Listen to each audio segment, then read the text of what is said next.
Hello and welcome back to Boring Dad Gaming, where today we're going to be carrying on and quite possibly finishing Citizen Sleeper 2, Starward Vector. We have got a couple more things on our list. We want to go, I think the first thing we're going to go and do is go to scatter yards. We're going to find this data drive that talks about, what happened there, and we're going to decide what we're going to do with it. So let's get over there first thing. Okay, I could top up fuel, but we've got enough to get there, so let's just buy fuel when we're there. I think that should be fine. The workshop of... Oh god, those rolls. We've got 2 glitched dice now. It's going to keep getting... The situation's going to keep getting worse. The workshop of Cadet's data scraper friend is just as the two of you left it.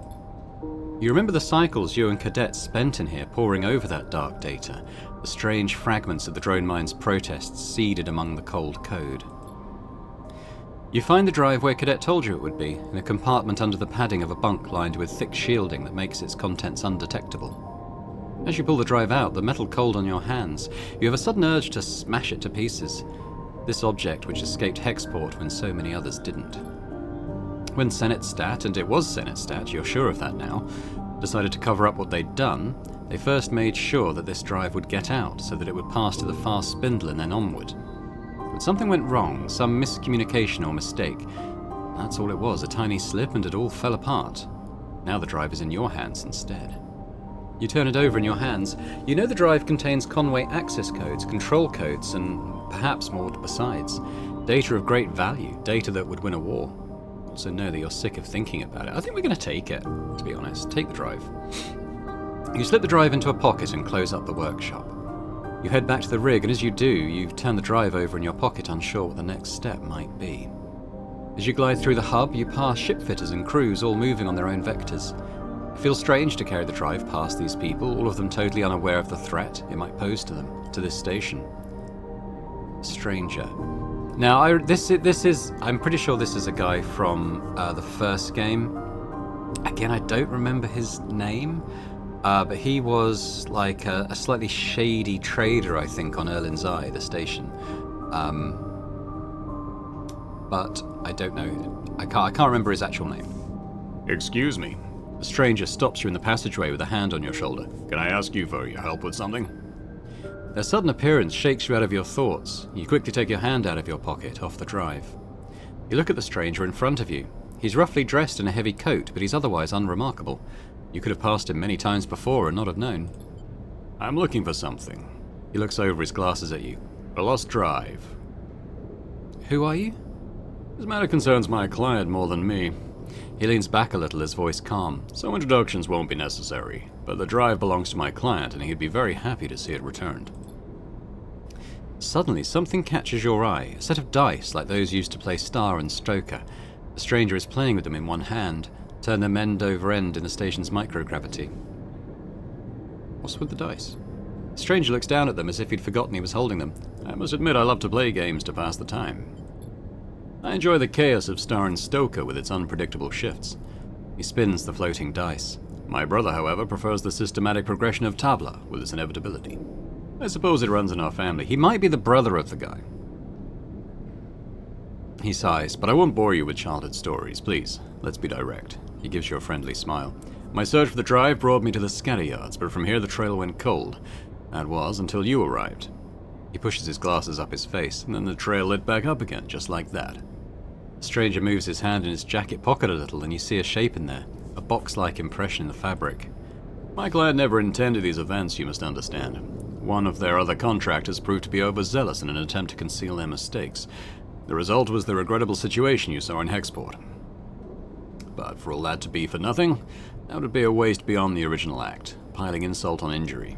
The stranger sighs. There is much to be gained in a system desperate for peace, for the war to be ended, and wars tend to end when one side concedes. The drive will win the war? The stranger laughs. My client will greatly benefit from its retrieval. Any more is hard to judge without seeing the provenance of the data. Only a few possible futures remain for the belt. My client will facilitate one of the better ones, and that's why I'm here.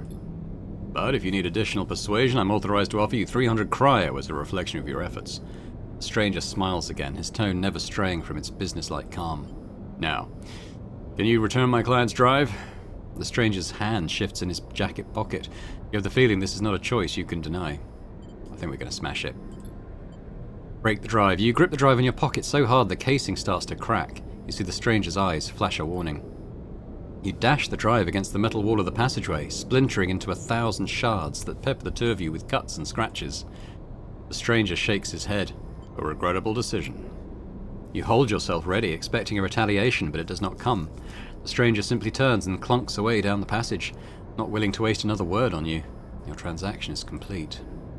You head back to the rig, and as you do, a weight lifts with each corridor, each junction. As you board the transit shuttle that will take you to Marco's yard, back to the rig, you think of Hexport and what is left of that place. You'll never forget what happened to the station, but you'll not let it steer your future. Cadet refused to be sucked into that web of secrets, and now you refuse too. There will be no account of Senatstat's crimes. There will be no reckoning. But there will be a life outside of the future they want for the belt. You know it. Yeah, I didn't want the corporate war thing to kind of like... we've got 12 great points. To be the future of the belt, I kind of wanted them, like, more independence for them than that. We're done with that. Let's fill up with fuel.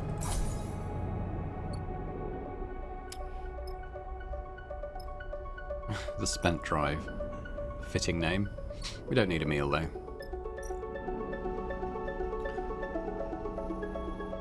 That's fine. Don't need any of that. So is it here that the painting yard is? But that's fine. I think what we're going to do, let's spend our upgrade points, and there's nothing more to spend over here, so I think this is probably like unnecessary at this point, but I mean, why wouldn't we spend it, you know? In terms of drives, build Junie's archive, finish the reboot. I think we go back and help Junie out.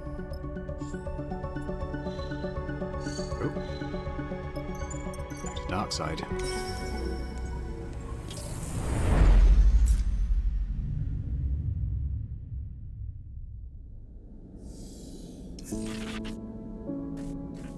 Alright, let's find Junie. We've got the 6 data. Junie's thankful for the data. I've everything prepared, just give me a moment. You've been waiting for what feels like a long time. Junie insists you can't help, so you find yourself floating in the baking heat of the HabPep mainframe while she taps away at her terminal. As you do, you can't help but shake the feeling of a presence nearby, one that you're coming to understand as some remnant of Overseer. You don't know if Overseer was ever really a person, but now, with their many selves combined and dispersed, their consciousness expanding to fill the vast space of the HabPep and its networks, they surely aren't even close to human anymore. You think of them as a ghost, but perhaps now they're better understood as something less mournful, as a system, a process, a thing becoming, and the entire station is their body. You can't help but wonder how that feels. And we are ready. Junie hits a key on her terminal with percussive force. It'll take a little while, but she'll be online in a few moments.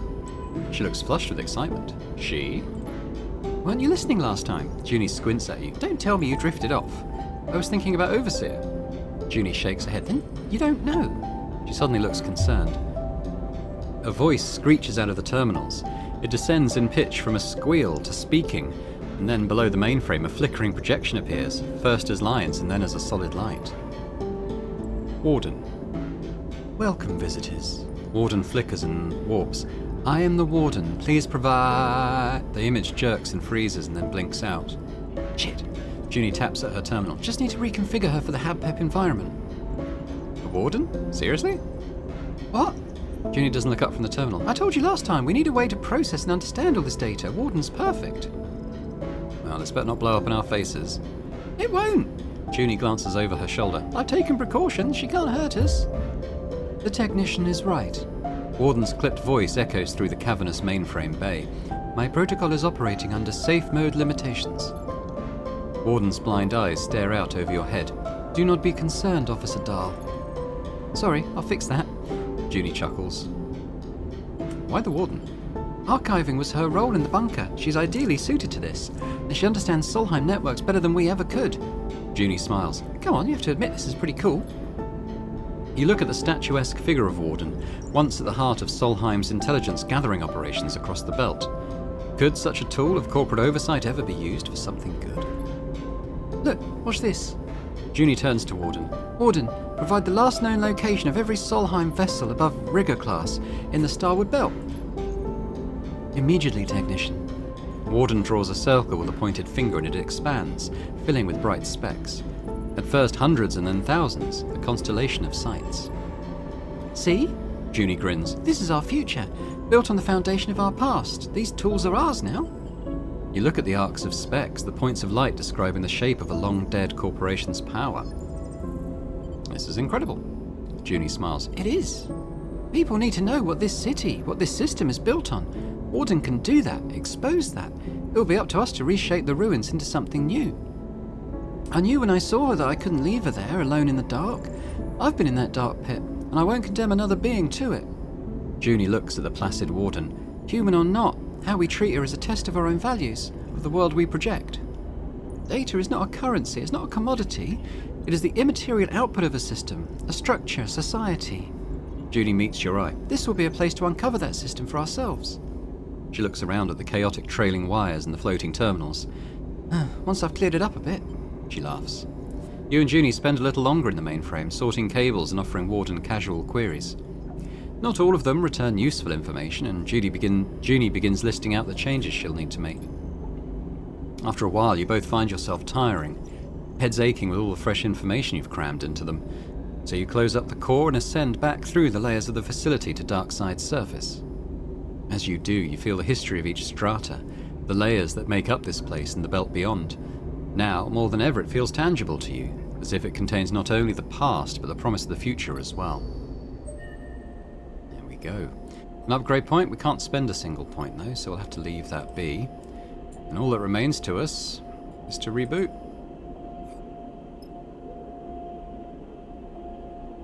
What's happening at Cadet Courier's? Cadet's dispatcher can't do every cycle, so she welcomes the help with the directing riders and packages. Okay, so... I mean... Let's pop my... I expect this is just an income, right?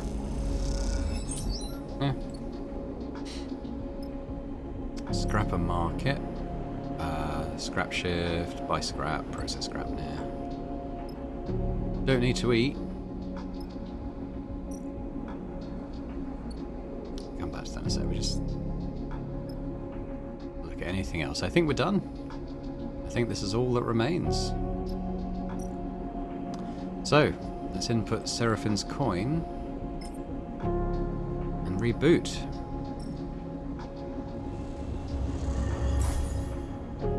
You wait outside the shop where Bliss is set up and turn Seraphine's coin over in your hands.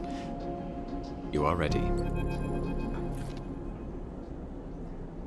You turn Seraphine's coin over and over in your fingers as you stand in Flicker Row, crowds pushing past on their way to whatever future awaits them.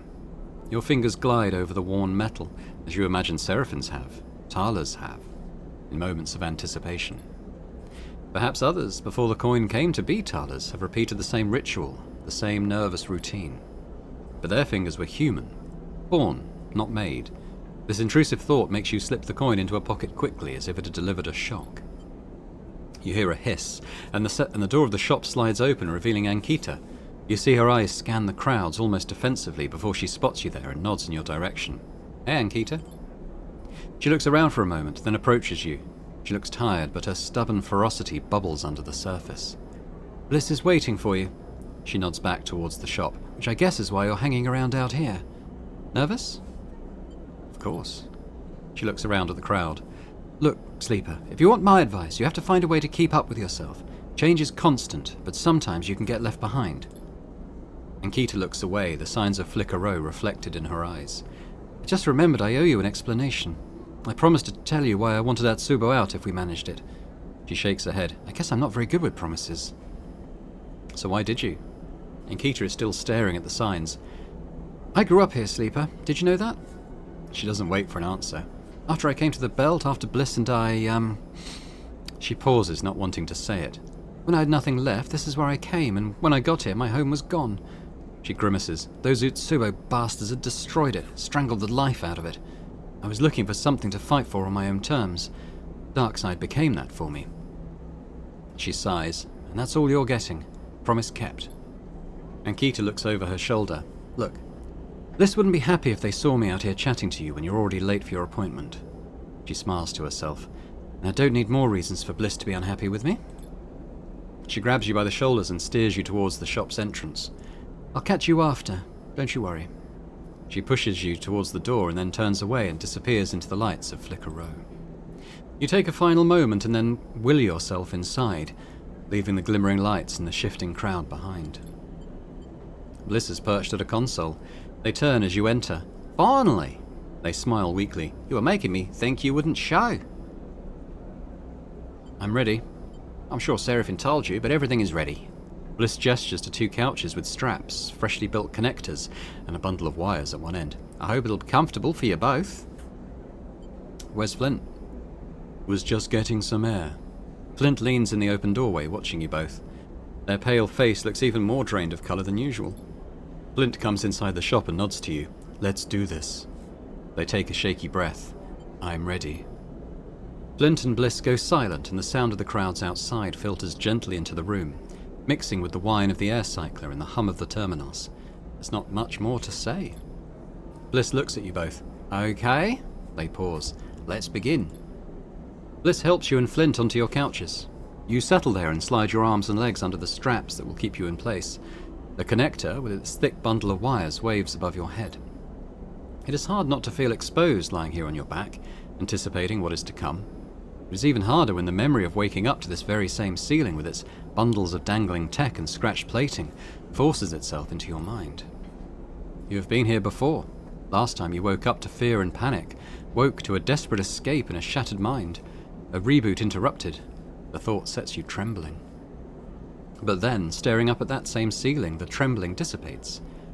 After all, you are back here now, and that means you survived this crisis, grew from it. You took the hit and bounced back unbeaten. All good there? Bliss's face floats into your vision. Nod. Bliss smiles. "How about you, Flint?" You turn your head to see Flint lying beside you, stiff and still. They manage a tight-lipped nod. Looking at Flint staring up at the ceiling like you were a moment ago, you feel a rush of sympathy. After all, they haven't faced this before like you have. They are stepping into a future they cannot see. You have been here before. Now you are just completing the journey. Let's reach out to Flint. Let's comfort them. You raise an arm, reaching across the gap between the couches, and your hand touches Flint's. They do not look at you, but they grip your fingers in theirs tightly. Flint's fingers feel different to human fingers. The thick vinyl skin, the repair patches, the pressure of the metal skeleton beneath. You know this is what your touch feels like too, and that recognition is like a connection being made. You close your eyes and feel something flowing between the two of you, a solidarity so embodied that it reverberates within you. "I'm connecting you to the terminal." Bliss's voice already feels distant, lost in the noise. You feel the cold click of the connector, the sense of flowing data. "I'll be here when you wake up." In the dark, you feel restless. You shuffle your fingers, adjust your position against the couch. It takes you a moment to notice the sound has gone. The rumble of the crowds, the hum of the machines. This detail unsettles you, so you search for reassurance. You think of Bliss's words, "I'll be here when you wake up." You focus on them, on the possibility of waking up, of being somehow renewed.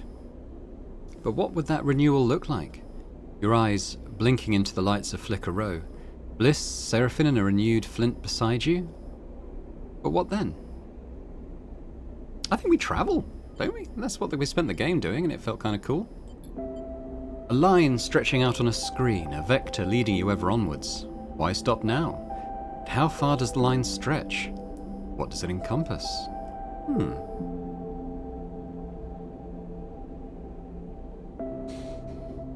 Somewhere else. Let's continue exploring. The belt is just an edge, a stopping off point and little more. The line could be drawn as far as anyone could imagine out here, and why not? The vector does not always know its end. But what to imagine? The distances are so far that your ability to perceive them fails. If this is your future, do you really want it to be the fiction of an escape or something true, something known? There are paths right in front of you. Their apparent nature makes you focus on them. The soft curve of rocks bridging the edge of the system and space beyond. Sorry, this soft curve of rocks. There is enough here for a lifetime, maybe more, emerging in the shadow of the collapse. Where does the vector terminate?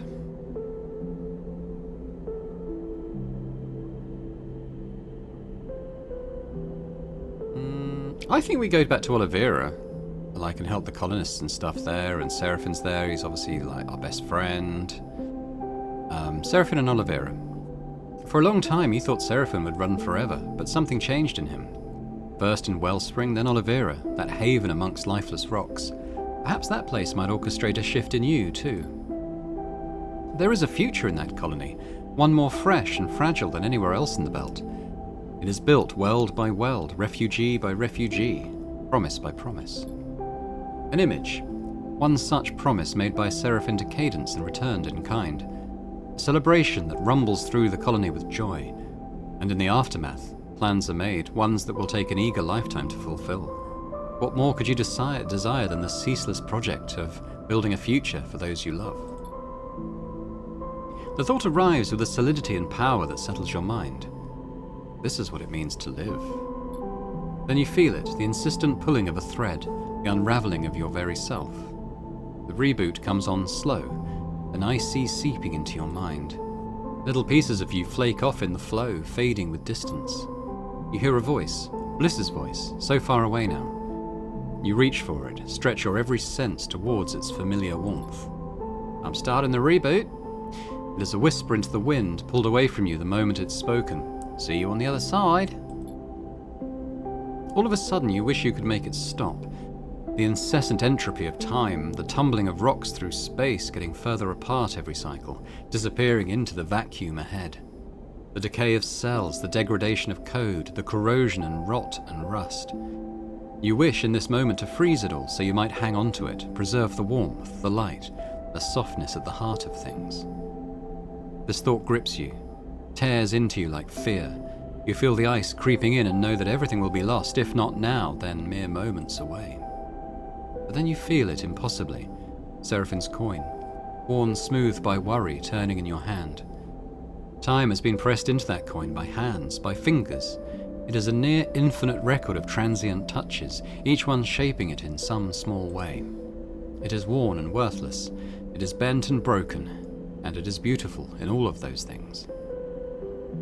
And so you press your thumb against it, your crooked, calloused thumb, again and again, because you are a broken thing, and you have nothing left but that brokenness, and the beauty that shines through it. And then, somewhere nearby, a button is pressed, and all at once one thing ends, and something new begins.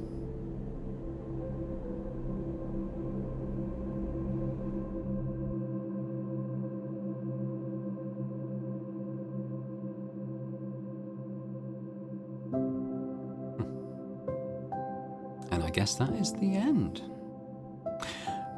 Well, I won't skip, but there might, maybe that. I always wonder if there'll be like a little post-credit scene or something, so I'll just keep talking for a little while. But I'll say that I really enjoyed that.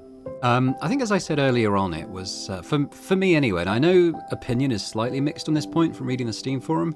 For me, all the additional gameplay elements and mechanics were additive rather than reductive. I think it was a nice added layer of complication on top of the foundations of the first game. I thought it, added stuff to worry about a little bit in terms of the broken dice and managing your resources. But I think once we were past kind of the mid-game, I think we were kind of... We were doing all right. It didn't really become a worry, the sort of managing of resources and money and stuff. We were quite comfortable, especially in sort of the last quarter of the game or so, say. But the story always keeps you going. That's the main reason I think I was here, and a lot of people play this game and its prequel for the story. And I thought the story was great. I'm not sure quite why, but OBS decided to cut off my my final thoughts on the game. I think I was just praising the story and saying, how I thought it was very strong. I thought, I got, really enjoyed the characters that we met, the places we went out to. For me, it was a really good sequel, and I don't know if there's ever going to be sort of the same story DLC there was for the first game that came out about a year or so after its release. I know the creator of Citizen Sleeper has said that with this release, they're pretty much done with it. But I don't know if, over time, maybe that will change. Maybe they'll, feel that maybe they've got other stories to tell in like a DLC thing that they want to cover. Maybe like revealing a little bit about what happened to the Sleeper after the reboot. I think we can intuit that the reboot wiped their memory, but maybe we were able to choose one particular memory to hold on to, and in our case it was Seraphine and Oliveira. But it'd be interesting to explore that, and I would definitely play any further releases, but I think at this moment in time, as far as we know, this is the end of the Citizen Sleeper series, and it felt like a hopeful yet slightly bittersweet ending, which kind of feels quite appropriate, really, for the overall tone of the series, I think. But yeah, so just one final time, thanks very much for watching. I do hope you've enjoyed this series. If you have, if you could hit that like button, if you could leave me a comment, let me know your thoughts on this game in particular, the series as a whole, any thoughts on any of the characters we met, the story, the places we went to. Always great to hear what you're thinking.